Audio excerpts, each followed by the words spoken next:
महज 2 साल पहले फिल्म रिलीज हुई थी द केरला स्टोरी। इस फिल्म के जरिए लव जिहाद के घिनौने सच को उजागर किया गया था। इससे पहले साल 1992 में राजस्थान के अजमेर में एक मुस्लिम गिरोह ने एक बड़े कॉलेज की हिंदू छात्रा को प्रेम जाल में फंसाकर उसके साथ दुष्कर्म किया और उसकी तस्वीरें खींच ली। इसके बाद ब्लैकमेलिंग के जरिए उसकी सहेलियों को भी निशाना बनाया गया। दावा है कि अजमेर कांड में 100 से ज्यादा लड़कियां शिकार बनी थी। कुछ ऐसा ही मामला अब मध्य प्रदेश की राजधानी के भोपाल से सामने आया है। नमस्कार, मैं हूं भागीरथ साहू। एशियन न्यूज के द क्राइम फाइल्स में आज हम ऐसे मसले के साथ हाजिर हैं जिसे देखने सुनने के बाद देश के हर इंसान का खून खौल उठेगा। शिक्षा का मंदिर, जहां गिरोहबंदी कर लव जिहाद का गंदा खेल खेला गया। इतने से भी मन नहीं भरा तो ब्लैकमेलिंग के जरिए मानसिक और शारीरिक शोषण किया गया, धार्मिक उत्पीड़न का शिकार बनाया गया। सवाल उठता है कि आखिर किसी शिक्षा के संस्थान में ऐसी घिनौनी वारदात होती है, किसी को इसकी भनक तक नहीं लगती। एक के बाद एक कई युवतियां गिरोह का शिकार बनती चली जाती हैं। 3 साल तक घिनौना खेल चलता रहता है। आखिर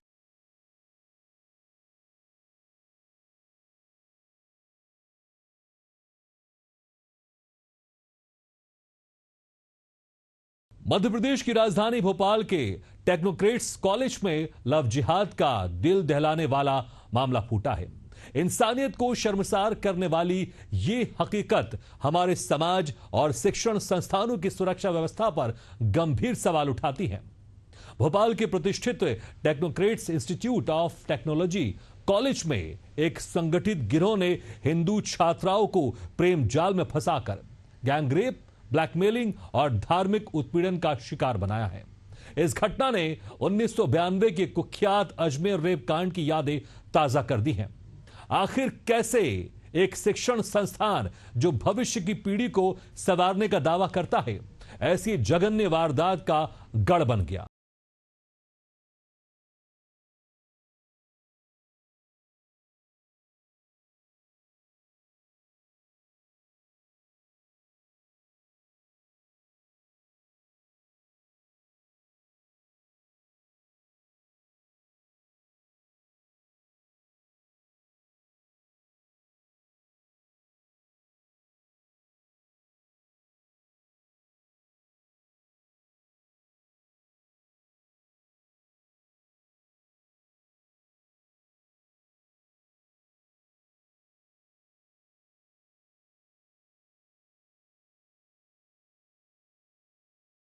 केरल स्टोरी जैसा ही मामला है और इसकी तो मैं निंदा करता हूं। और दूसरी बात ये है कि ये कहीं ना कहीं एक विवाद को भी जन्म देता है, धार्मिक लड़ाई को भी आगे जन्म देगा और ये घोर निंदा का विषय है ये। और इस तरीके का इन जो भी युवकों ने किया है बच्चियों के साथ में, तो इनको तो कड़ी से कड़ी सजा देनी चाहिए और इनके लिए एक्ट भी अलग बनाना चाहिए सरकार को। जिस तरीके से ये लोग जो है बहका के ब्लैकमेल कर रहे हैं, और इसमें सबसे बड़ी बात यह है कि इनके परिवार के लोग भी शामिल रहते हैं, इनके घर की महिलाएं भी शामिल रहती हैं। अभी हाल ही में कश्मीर में जो कांड हुआ और कश्मीर में जो घटना हुई, आतंकवादियों ने जो घटना को अंजाम दिया, उस मामले में भी इस तरीके के पहले सुनने में आ चुके हैं कि पाकिस्तान से टेररिस्ट कश्मीर में घुसते हैं, वहाँ की लड़कियों से प्रेम करते हैं, इसके बाद वहीं पे वो जो है शादी कर लेते हैं और वहाँ पे रहने लगते हैं और फिर घटनाओं को अंजाम देते हैं। और ये जो है कश्मीर जैसी घटनाएं अब जो है देश के कई राज्यों में होने लगी। मध्य प्रदेश में भी देखने को आया इस घटना को देखते हुए, उत्तर प्रदेश में भी अभी कुछ समय पहले ऐसी घटना देखने के लिए आए। तो ये मतलब लगातार घटनाएं हो रही हैं, तो इसमें प्रशासन को बहुत कड़े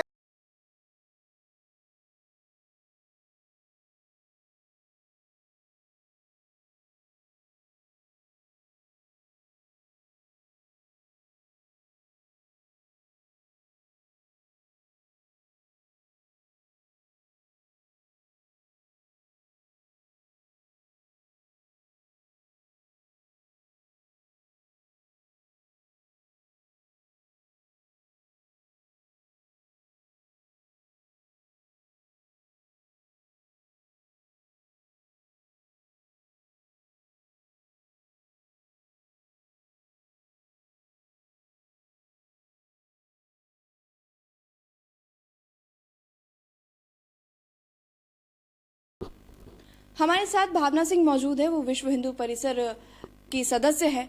हम उनसे चर्चा करेंगे कि अभी जो भोपाल में लव जिहाद गैंग सक्रिय है और जो इतने दिन के अंदर तमाम नाबालिगों के साथ दुष्कर्म हुआ है, उसमें कुछ बालिग भी शामिल है और प्रदेश में बेटियों की रक्षा की बात है, तो इसमें वो अपना क्या पक्ष रखना चाहती हैं।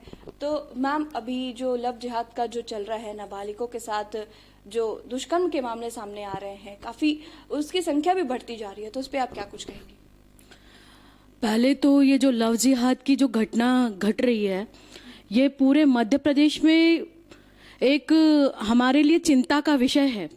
जिस प्रकार से हमारे यहाँ कहा जाता है बेटी बचाओ बेटी पढ़ाओ लाडली बहना योजना, तमाम ऐसी योजना जो बेटियों के लिए और महिलाओं के लिए चल रही है, लेकिन आज अगर हम उनमें देखा जाए तो क्या वाकई में हमारी बेटियां इस प्रदेश में सुरक्षित है? जैसी हाल फिलहाल का ये एक मामला सबके सामने है और सब लोग इससे परिचित भी है। टीआईटी कॉलेज में जो बच्चियों के साथ गैंगरेप हुआ और उसमें साहिल, साद, अजान, फैजान और ये सब जो लड़के मौजूद थे, उन बच्चियों के साथ में लगातार कितने समय से उन बच्चियों का शोषण कर रहे थे। उन बच्चियों का शोषण करके जब उनसे पेट नहीं भरा तो उनकी सहेलियों के साथ भी शोषण किया। ये मामला सबको हिला देने वाला है। जो हम शिक्षा ग्रहण करने जाते हैं, जिसको विद्या का मंदिर कहा जाता है, उस विद्या के मंदिर में इस तरीके की घिनौनी अपराध होना इन प्रदेश की बेटियों के साथ ये चिंता का विषय है। प्रदेश के लिए भी, समाज के लिए भी और उन परिवारों के लिए भी जिन परिवारों की ये बेटियां बच्चियां हैं। तो मैं माननीय हमारे प्रदेश की सरकार से और प्रशासन से ये मांग करूंगी कि ये जो अभी इतना गंभीर और चिंता का विषय बना हुआ है, और लव जिहाद का मतलब ये नहीं है कि एक बेटी जा रही है, लव जिहाद का मतलब है हिंदू की एक पीढ़ी दूसरे के यहाँ एक पीढ़ी बढ़ाने जा रही है। तो हम हमारी जनसंख्या आज वैसे ही हिंदू घट रहा है और उनकी संख्या वैसे ही बढ़ रही है, और हमने पहलगांव का जो मुद्दा है उसको कहीं ना कहीं इससे जोड़ के देखेंगे तो आतंकवादियों के एक वो प्रत्यक्ष आतंकवाद करते हैं, सीधे जनता को मारकर, सीधे आम लोगों को मारकर जिनकी कोई गलती नहीं, निर्दोष है।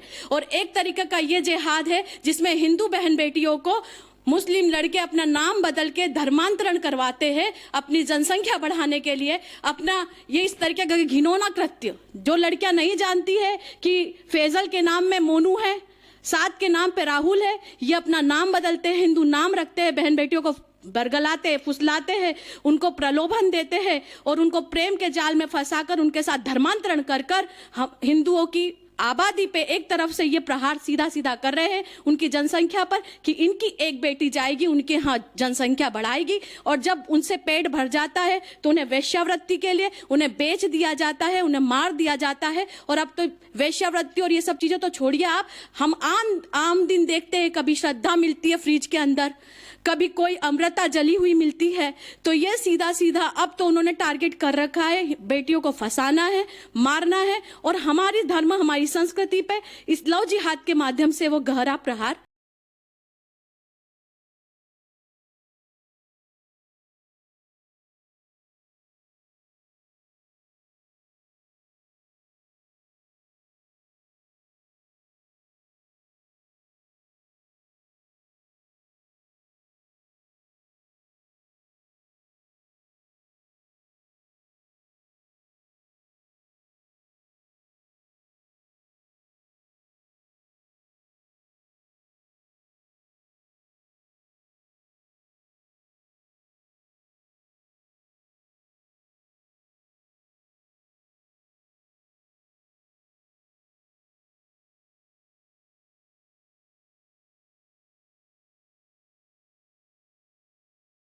देखिए, ये बहुत संगीन और गंभीर मामला सामने आया है जिस पर तुरंत कार्रवाई की गई है।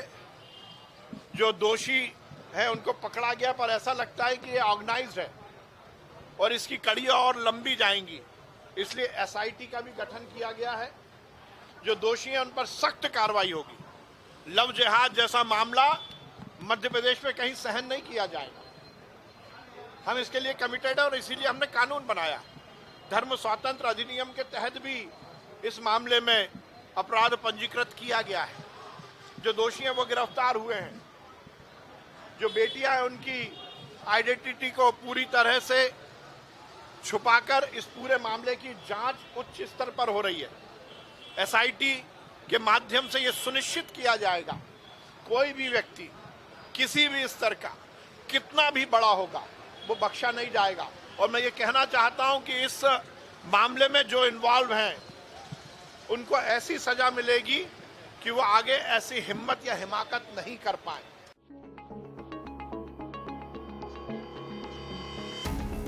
ये मामला तब सामने आया जब 17 अप्रैल 2025 को एक पीड़िता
के कथनों के आधार पर शहर भोपाल के थाना बाग सेवनिया, अशोका गार्डन और जहांगीराबाद में एफआईआर दर्ज की गई है। पुलिस कमिश्नर महोदय के द्वारा इसमें एसआईटी गठित कर दी गई है जो प्रॉपर इन्वेस्टिगेशन करा रही है और इस मामले का जो एक मेन मुलजिम है वो थाना बाग सेवनिया में गिरफ्तार कर लिया गया है। एक दूसरा भी दूसरे थाने में गिरफ्तार हुआ है। शेष जो फरार हैं उनकी भी गिरफ्तारी के प्रयास जारी है। अलग अलग थानों में अलग अलग आरोपी हैं, अलग अलग पीड़िता हैं। घटनाक्रम एक जो कॉलेज में पढ़ते थे पीड़िता और आरोपी, वहाँ से उनके संबंध रहे हैं, वहाँ से वो परेशानी वाली बात हुई है, वहाँ से वो परेशान कर रहे हैं और भी जो घटनाक्रम बताया उसके आधार पे संबंधित भारतीय न्याय संहिता की धाराएं लगाई गई हैं और पॉक्सो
चाहिए ताकि भविष्य में कोई ऐसी हरकत करने की सोच ना सके। हम सरकार से मांग करते हैं कि इस मामले की तेजी से जांच हो और पीड़िताओं को न्याय मिले। देखिए, जो मामला जब संज्ञान में आया तो पुलिस ने कार्रवाई की है, लेकिन अभी पुलिस की कार्रवाई पर्याप्त नहीं है। हमने पुलिस को, सरकार ने भी निर्देश दिए कि पूरी छानबीन की जाए। इसमें अगर कोई आपराधिक गिरोह है तो पूरी गिरोह का पर्दाफाश हो। अगर कौन कमरा दिलाता है, कौन लड़कियों को बहलाता फुसलाता है और कौन लड़कियों के साथ सामूहिक दुष्कर्म करता है और कौन लड़कियों के वीडियो बनाकर वायरल करता है, तो ऐसी सारी हरकत में एक जो गेम है लव जिहाद की और इस्लामिक कट्टरता फैलाकर या बेटियों को सताया जा रहा है या हिंदू बेटियों को जानबूझकर निशाना बनाया जा रहा है, तो मैं पुलिस कमिश्नर को भी आज हम बात करके लिखित उनको बताएंगे कि जितने भी स्कूल कॉलेज हैं वहाँ भी इस तरह की टीम हमारी सिविल ड्रेस में रहना चाहिए, जिससे इस तरह के संदिग्ध जो लोग हैं इन पर नज़र रखी जाए, इनको पकड़ा जाए, इन पर सख्त कार्रवाई की जाए। और पुलिस ने अभी जानकारी हमें आया है कि केवल 2 लड़कों पर केस दर्ज किया है, लेकिन ये इतना नहीं है। जब हमको जो लोगों ने बताया है और जो जानकारी आई है कि इसमें गिरोह काम कर रहा है, तो मैं पुलिस से आग्रह करूंगा कि पूरे गिरोह की छानबीन करे और सब पर कार्रवाई करे और सख्त कार्रवाई करे। चाय कॉफी पिलाने वाली कार्रवाई नहीं, उल्टा लटकाकर डंडों से सूतने वाली कार्रवाई, सार्वजनिक बेइज्जत और अपमानित करने वाली कार्रवाई, क्योंकि बेटी की जिंदगी से जो सार्वजनिक खेला है उसकी जिंदगी भी सार्वजनिक बर्बाद करो, ये प्रशासन की नैतिक जवाबदारी थी।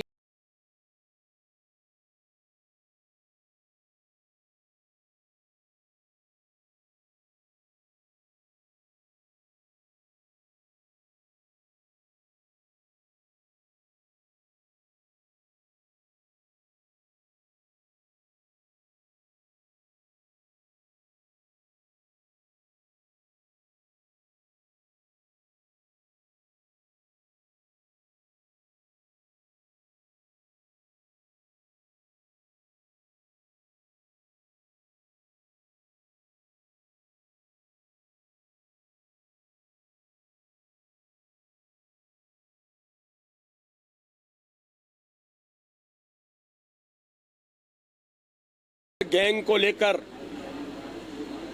अभिमानी मुख्यमंत्री जी ने भी, हमारी सरकार ने, पुलिस ने एसआईटी का गठन किया है और इसकी गहराई में जाएंगे। ऐसे तथाकथित जो लोग हैं ये समाज विरोधी लोग भी हैं और इस प्रकार की घटना हमारी बहन बेटियों को जिन्होंने गुमराह करके, लव जिहाद जैसा प्रकरण है, लव जिहादी है, इसलिए उन्हें किसी कीमत पर बख्शा नहीं जाएगा। एक एक को छांट छांट के निकालेंगे। मैंने कहा ना, छांट छांट के निकालेंगे, जहां भी होंगे वो बचेंगे नहीं और इनके खिलाफ ऐसी कार्रवाई होगी कि इन्हें याद आ जाएगा कि लव जिहाद और ऐसा करने से क्या होता है। इनके जीवन को भी, अगर हमारी बेटियों के जीवन को इन्होंने अगर इस प्रकार की घटनाएं की,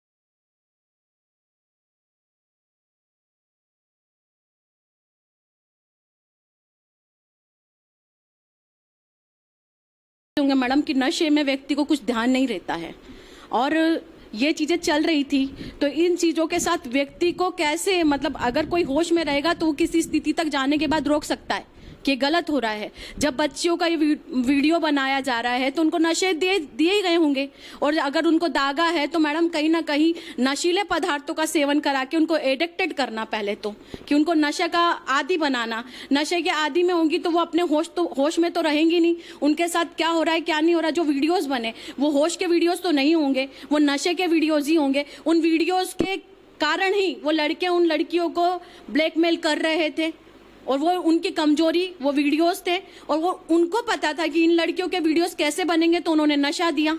तो कहीं ना कहीं ये पूरा, जो मैं भी आपको वही कह रही हूँ कि पूरा प्री प्लान होता है।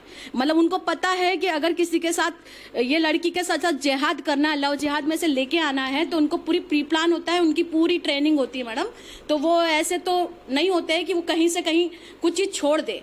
अब वो चीज़ है कि वो अब फंस गए हैं, तो मैं ये मांग करूंगी कि जब इतना मैटर खुल गया है और इस तरीके का, आज भोपाल नहीं है, भोपाल के अलावा मध्य प्रदेश के अनेक ऐसे जिले हैं जहां ये लव जिहाद चलता है, लेकिन कहीं छिप जाता है तो कहीं छप जाता है और कहीं ये लड़कियां आगे आई है। तो मैं ये भी बहुत हिम्मत वाली लड़कियां हैं, बहुत साहस वाली लड़कियां हैं जिन्होंने इतना सारी चीज़ों को फेस किया, इसके बाद वो आकर आज सब चीज़ों का सामना कर रही है और उन बेटियों का संबल बन रही है जो इन विधर्मियों का शिकार बनी है। और मैं ये चाहूँगी कि इस जो ये मुद्दा हुआ है, आज मध्य प्रदेश का बड़ा मुद्दा बना है, इसके माध्यम से कई ऐसी बेटियां हैं जो प्रदेश की, जो अंदर ही अंदर कई लोग सुसाइड कर लेती है और बिल्कुल द केरला स्टोरी आई जब हिंदू समाज ही कह रहा था कि ऐसा कुछ नहीं होता है, कहने वालों ने कहा था, लेकिन आज द केरला स्टोरी की तरह ही ये पूरा प्री प्लान हुआ। तो ये तो हम खुद स्टोरी देख रहे हैं, अगर इस पे पिक्चर बनाने जाएंगे तो उससे कम पिक्चर तो नहीं बनेगी मैडम, द केरला स्टोरी से कम मूवी नहीं बनेगी, अजमेर कांड जैसी मूवी से भी कम मूवी नहीं बनेगी। उस केस को और इस केस को मैच किया जाएगा। तो ये पूरा प्री प्लान होता है, कैसे फंसाना है कैसे नहीं फंसाना है, ये सब उनको पता होता है, उनको हथकंडे पता होते हैं। लेकिन मैं इतना चाहूंगी कि प्रदेश में हमारे विचारधारा की सरकार है, प्रदेश में आज सरकार उस निर्णय ले सकती है, केंद्र में निर्णय ले सकती है, तो सरकार का और प्रशासन दोनों इसकी महती भूमिका में आए। यह मामला केवल एक अपराध की कहानी नहीं, बल्कि हमारे समाज, शिक्षा व्यवस्था और कानून के सामने एक बड़ा सवाल है। भोपाल के इस कांड ने हमें यह सोचने पर मजबूर किया है कि आखिर हमारी बेटियां कब सुरक्षित होंगी। हमारी सरकार, पुलिस और शिक्षण संस्थानों को मिलकर ऐसी घटनाओं को रोकने के लिए ठोस कदम उठाने होंगे। हमारी यही अपील है कि समाज में जागरूकता फैलाएं और बेटियां अपने सही गलत को खुद भी समझने का प्रयास करें। फिलहाल द क्राइम फाइल्स में इतना ही। खबरों के लिए बने रहिए एशियन न्यूज।